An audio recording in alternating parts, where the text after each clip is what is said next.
Hola, ¿qué tal amigos de Sin embargo al aire de Café y Noticias? Saludo con muchísimo gusto a Romina Gándara y a Daniela Barragán, que son las titulares de este espacio de Café y Noticias.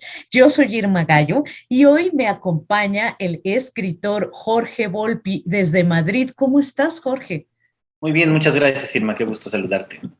Al contrario, gracias por hacerte tiempo desde allá para platicar acerca de tu novela más reciente, Partes de Guerra.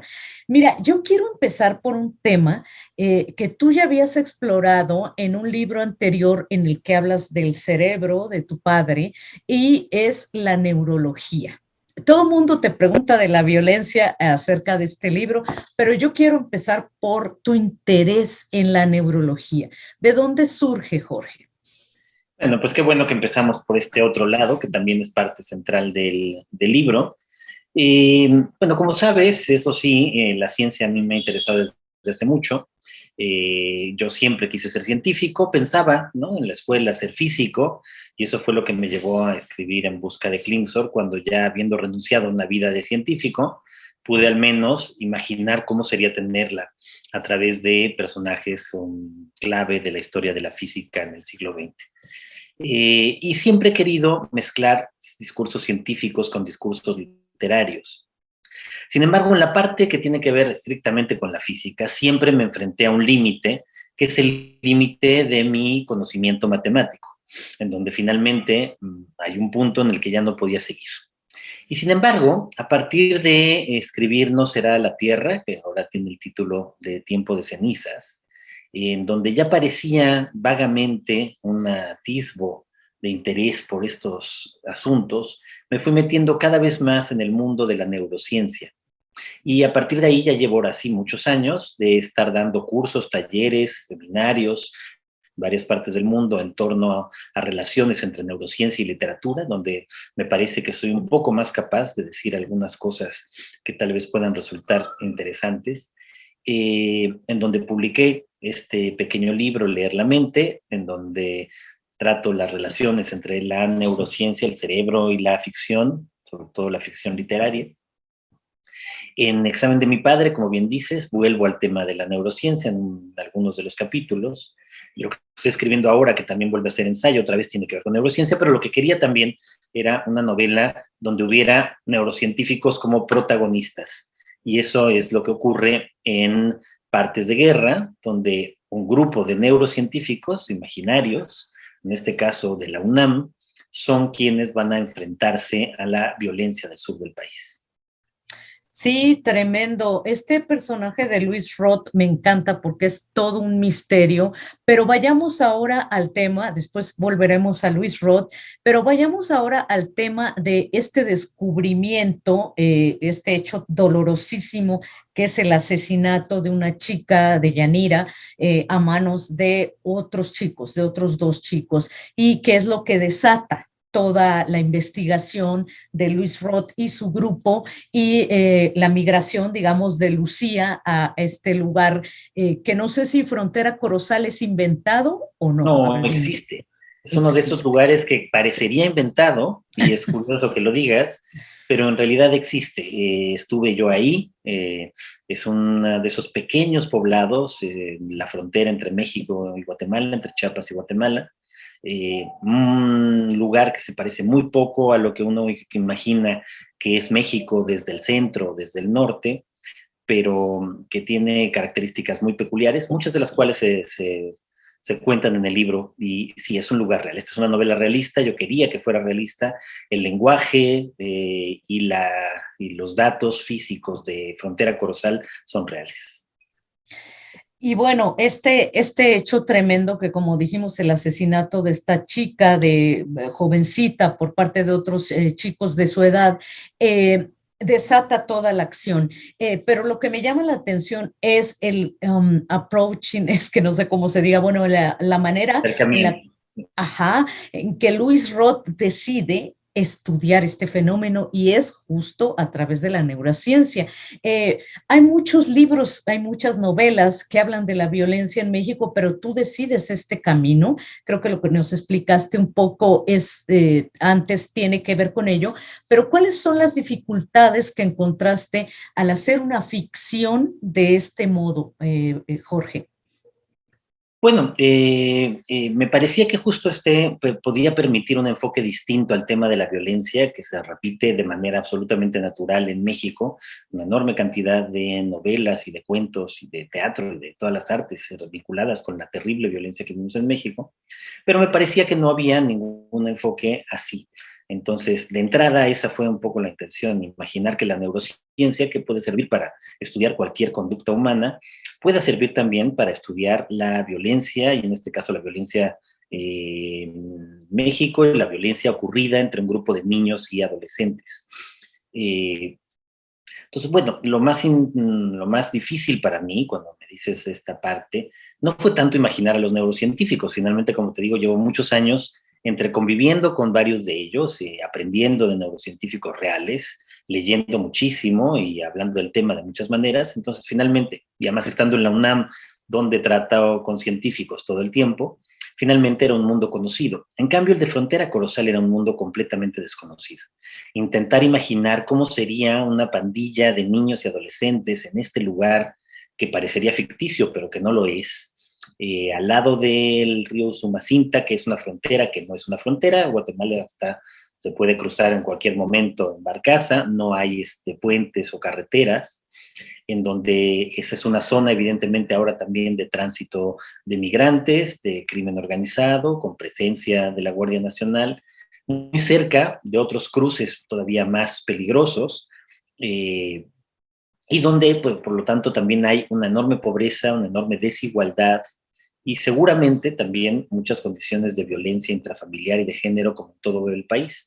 Entonces, lo que yo quise fue, pues, crear una especie de microcosmos en Frontera Corozal con estos niños de lo que es México, pero también quería que fuera lo más realista posible.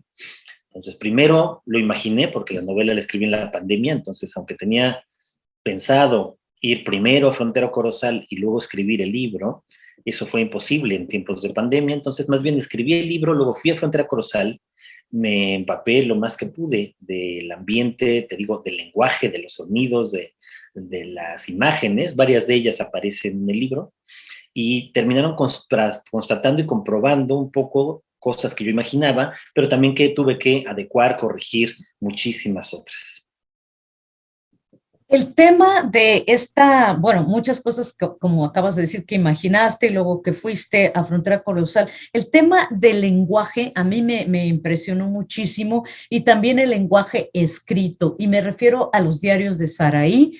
Para quienes nos están viendo, Saraí es una de las jóvenes acusadas de asesinar a su prima, que además es su prima, Dayana. Los diarios de Saraí. Allí yo encuentro mucho este ambiente, como bien dices, de estos niños de la frontera, pero también cómo escriben en general los adolescentes de esa edad, ¿no? ¿Cómo fue ese trabajo, Jorge? Pues te digo, ese era un reto doble, porque primero era imaginar a un grupo de niños y adolescentes en Frontera Corozal. Es una zona del país que muy poca gente termina sabiéndolo, en donde el uso del español es mucho más parecido al español de Guatemala que al español de México. Existe el voceo centroamericano que se prolongó en Chiapas porque fue parte de la Capitanía General de Guatemala muchísimo tiempo. Y claro, es una forma de hablar que es extraña para los mexicanos del centro o del norte. O sea, cuando di a leer por primera vez el manuscrito a unas cuantas personas me decían, pero ¿por qué hablan como argentinos voceando? No, pues vocean porque se vocea en esa zona del país. Y de esta manera que es peculiar y que no es tampoco idéntica a la Argentina. En cualquier caso, quería ir, escuchar cómo se hablaba y luego intentar acercarme y escuchar cómo hablaban niños y adolescentes. Y en segundo era imaginar eso, niños y adolescentes hablando entre sí, y luego una de ellas, Saraí, la asesina, son dos chicos los que terminan asesinando a su compañera, su exnovio y su prima, cómo sería la manera como ella escribiría y también cómo sería un poco su vida y la vida mental de estos chicos. Y en el libro aparece una foto que fue de lo primero que me topé al llegar a Corozal, que es la de dos chicas que bien podrían haber sido personajes de la novela, que bien podrían haber sido Dayana o Saraí o Britney, con cada una con un teléfono celular, un teléfono inteligente. Pues aunque es una zona muy pobre, de casas de lámina y madera, donde solo la plaza central está asfaltada, el resto solamente es terracería, etcétera, etcétera, exactamente. Esa foto me hizo como comprobar que al mismo tiempo son niños y adolescentes que están de todas maneras globalizados. Pese a lo lejos que está esto del centro, incluso pese a lo lejos que está de Tuxtla Gutiérrez, la capital del estado, y aún así hay esa tensión entre lo local y lo global en el consumo que tienen también de todo tipo de información, de redes sociales, de videojuegos, a través de los teléfonos. Fíjate que como siempre el tiempo es muy pequeño y ahorita tenemos ya poco tiempo, pero hay otros personajes, digamos que son estos adultos de los que hablamos en un principio, los neurocientíficos, Luis y Lucía, bueno, son un grupo más grande, pero me quiero centrar en Luis y Lucía y sobre todo en el engaño que resulta ser Luis en muchos sentidos. A mí se me hizo un personaje súper complejo también, Jorge, porque es como tiene un montón de caras, ¿no? De facetas. Pues sí, eso, la novela es una novela también sobre víctimas que al mismo tiempo son victimarios, victimarios que al mismo tiempo son víctimas. También es sobre el engaño y la impostura. Y en efecto, al principio parece que este grupo de neurocientíficos son los adultos de la capital, educados, con doctorados en todas partes del mundo, dedicados a... Y parece que esa es la razón, que ellos representan la razón. Mientras que estos niños, en frontera Corozal, en el extremo más apartado y alejado del país, parecerían que representan la pura emoción incontrolable, irracional.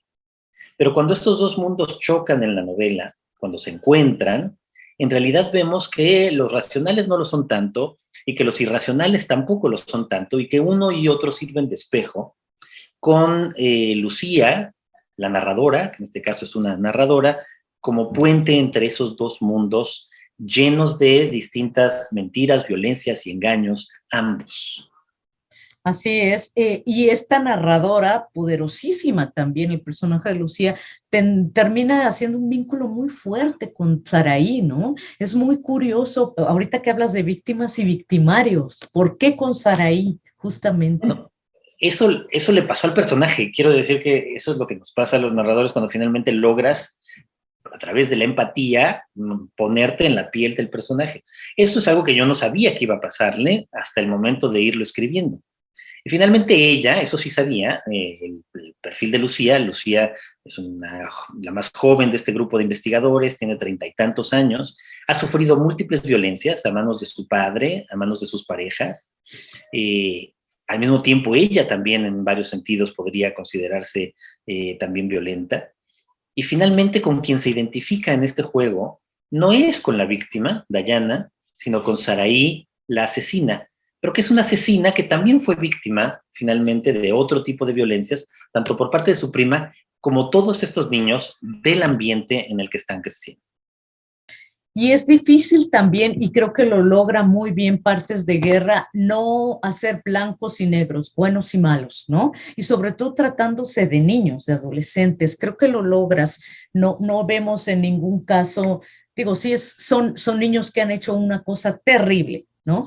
Pero sí tenemos como el background de por qué lo hicieron, Jorge. Pues de eso trata la novela, que más que una novela policíaca, en este sentido es una novela negra. Desde el principio sabemos quiénes son los asesinos, pero la gran pregunta de los detectives neurocientíficos no es quién cometió el crimen, sino por qué se llega a que unos niños y adolescentes cometan un crimen así. Pues Jorge Volpi, ha sido un placer, como siempre, conversar contigo. La verdad es que Partes de Guerra es un libro súper necesario. Perdón, voy a repetir esto porque sonó mi teléfono. Jorge Volpi, ha sido un placer conversar contigo. La verdad es que Partes de Guerra es un libro súper necesario. Yo te agradezco esta entrevista. Te agradezco mucho la conversación, Irma. Un gran abrazo. Y nos vemos en la próxima cápsula de la libreta de Irma aquí en Café y Noticias de Sin embargo al aire. Chao.